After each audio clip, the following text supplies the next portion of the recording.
If you are anything like Steve, you have probably been taking an interest in the QUBIC project lately. You've probably been enthused about how exciting the project sounds. You probably looked through most of the relevant information out there and it sounded like a super positive project. Then you probably stumbled on the tokenomics. And then, just like Steve, you probably thought to yourself, this sounds fishy. A circulating supply of over 80 trillion with a max supply of 1 quadrillion and incredibly a weekly inflation of 1 trillion. And I mean, that sounds like some terrible tokenomics right there. Okay, but listen, worry not, because in this video, I'm going to explain the QUBIC tokenomics to you in detail. I'll also explain why they aren't anywhere near as bad as you and Steve think they are. In fact, you're going to find that the QUBIC tokenomics are actually really good and really favourable to people who invest right now and will benefit early investors quite a lot.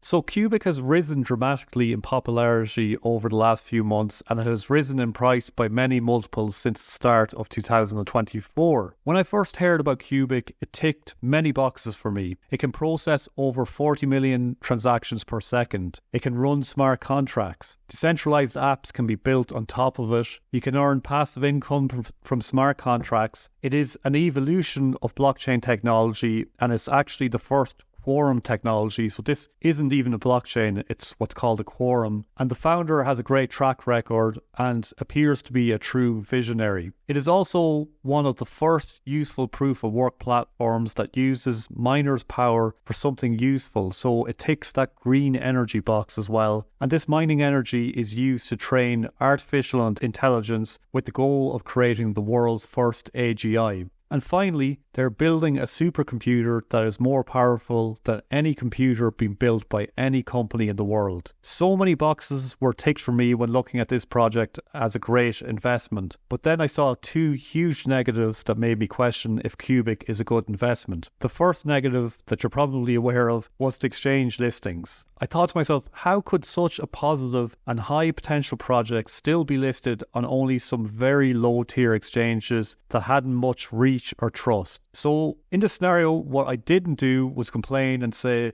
this is a scam. This isn't listed on any good exchanges. You know, is this a rug pull? Which is unfortunately what many people do when they hear any bad news about crypto. Instead, though, I went and opened up Google, Twitter and YouTube, and I looked into why this crypto wasn't listed on major exchanges yet. And I found the answer pretty quick. The reason that QUBIC isn't listed on a lot more exchanges is that the QUBIC platform experiences weekly downtime, which is a big no-no for any crypto when an exchange is evaluating whether it can be listed or not. Now, once this downtime every week is fixed, which should be in the next few weeks, QUBIC will start being listed on some more exchanges. And actually, QUBIC has recently just announced that they've completed testing, and in the testing, the downtime every week is completely gone. So the platform is just up all the time every week. So right now, many people who want to invest in QUBIC just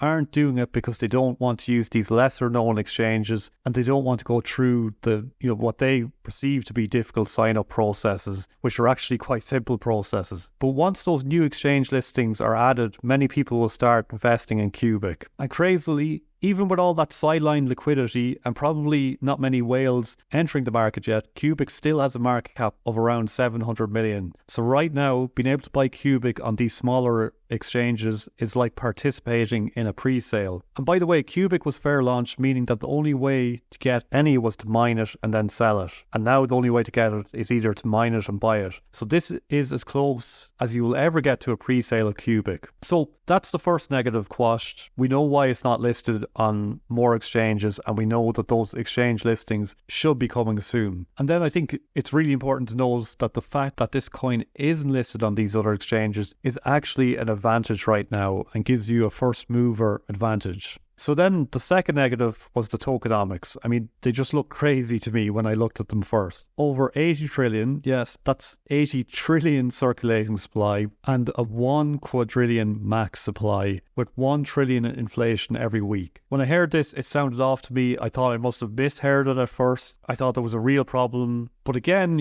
I didn't say, this is a scam, this is a shitcoin, this is a rug pull or whatever people usually seem to say these days. What I did was I went and opened up Google, Twitter and YouTube and I investigated why the tokenomics are like this. And the answer was quite a good one. Firstly, why are there just so many goddamn QUBIC? And the reason appears to be that a platform can run quicker if there's no decimal place in the currency. So that might be a little bit confusing, but let me elaborate on that statement. Let's take Bitcoin. There are 21 million Bitcoin, but each Bitcoin can be subdivided into 100 million pieces. And each of these pieces is called a Satoshi. Each QUBIC can't be divided into smaller parts. 1 QUBIC is the lowest possible amount of this crypto that you can get. So 1 QUBIC isn't like 1 Bitcoin. It is like 1 Satoshi. And because each QUBIC can't be subdivided into smaller parts, the QUBIC platform runs faster. And this is because apparently if there is a decimal place, the platform will run slower. For example, Bitcoin can only do 7 transactions per second. And all this is part of the reason why QUBIC can achieve over 40 million transactions per second, making it the fastest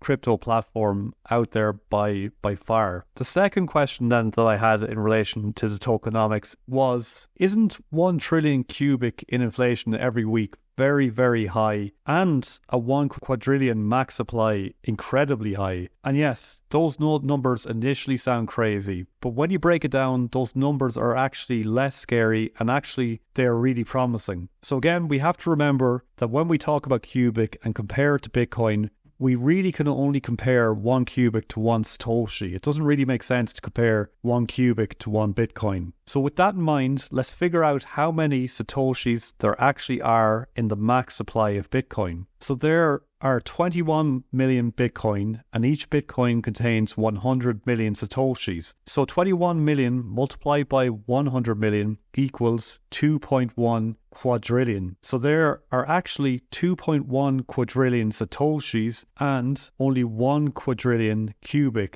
that can ever exist, meaning the QUBIC is actually more scarce than Bitcoin. If QUBIC was Bitcoin, the max supply of QUBIC would be only 10 million Bitcoin. If that makes sense, if you swapped the tokenomics of QUBIC for Satoshis, you'd only ever get 10 million Bitcoin, but now you get 21 million. So there's 2.1 times as many Satoshis as there is QUBIC. Then, as I said, QUBIC inflates by around 1 trillion QUBIC per week. So 1 trillion inflation obviously seems incredibly high, but again, it isn't actually that high when you take into account the comparison of QUBIC to Satoshis. So I crunched some numbers myself, but since I'm a pretty shitty mathematician, I couldn't get clear numbers on Bitcoin inflation. But from my research, it would seem that QUBIC is more inflationary than Bitcoin, but not dramatically. With 27,000 Bitcoin created every month, apparently that's the number, and when you multiply that 27,000 Bitcoin by 100 million Satoshis, you'd get 2.7 trillion Satoshis created every month. While with QUBIC, since there's 1 trillion QUBIC created every week, that's 4 trillion QUBIC created every month. So you've got 2.7 trillion Satoshis created every month and 4 trillion QUBIC. So QUBIC is more inflationary, but it's only about 33% more inflationary than Bitcoin right now. Now, there's some people that are smarter than me that have said that QUBIC is actually less inflationary than Bitcoin, and that might be the case, but from the research I have done, it appears that QUBIC is more inflationary than Bitcoin. But,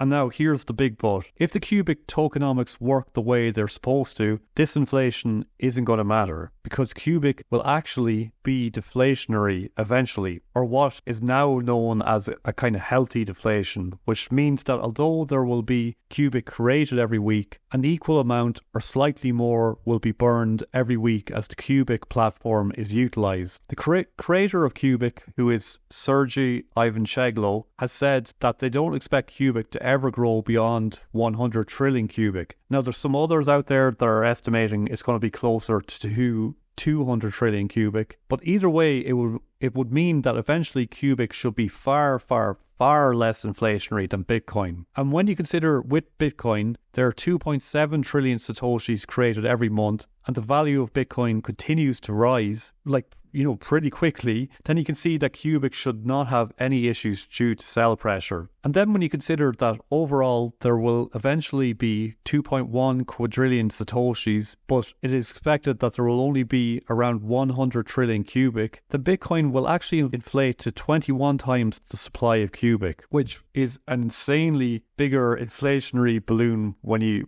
start thinking of it that way. Now, I know there's a lot of information there, so let me break it down again really simply here. 1 QUBIC equals 1 Satoshi. There are a max supply of 1 quadrillion QUBIC and a max supply of 2.1 quadrillion Satoshis. So QUBIC are more scarce than Satoshis. There are about 2.1 times as many Satoshis as there are QUBIC. QUBIC, I estimate to be 33% more inflationary than Bitcoin, but a lot of the deflation will happen on the QUBIC network because of decentralized apps and smart contracts burning supply. QUBIC is expected to never exceed a max supply of 100 trillion, or at least it will pull back to this number over time. And since QUBIC will have a stable supply around 100 trillion, and Bitcoin will eventually have a supply of 2.1 quadrillion Satoshis, there will be 21 times the supply of Satoshis as there will be QUBIC. So I hope you are now seeing how the QUBIC tokenomics are actually really positive, and if they still seem confusing, I recommend going back over this video a bit again and reviewing the information. And I really recommend clicking the video on screen where I share what QUBIC's AGART is and why it is so revolutionary, and I'll see you on the outside.